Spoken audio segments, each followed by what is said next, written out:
does someone know they are disconnected from their self? Maybe that's a good starting point. Well, that's such a good question. And Brent, I think you brought up such a good point is oftentimes we don't even know that we're disconnected. I mean, that's one of the protective strategies that our brain uses is to not let us even know that we're disconnected from ourselves, right? Our brain when we have wounds that we don't know how to deal with, our brain will suppress them as much as possible. And we just exile those wounds and then layer a bunch of protective strategies on top of it to never even get there.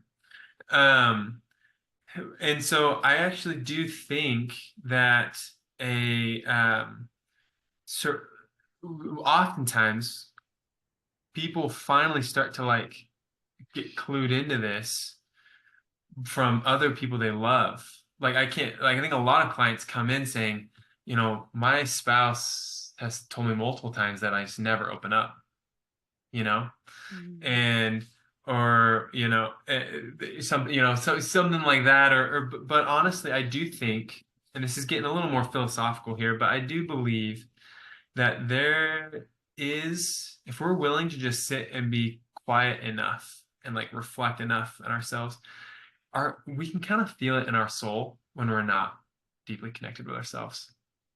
And I just believe that, and I don't know if any research could ever validate that, but I just believe that if we take a moment and just actually reflect about where and just ask ourselves, where are we willing to go emotionally with ourselves? What emotions are we not willing to feel? What emotions make us uncomfortable? And what do we do whenever we do start to feel those emotions? We'll start to get clued in pretty quickly on where we're disconnected from ourselves.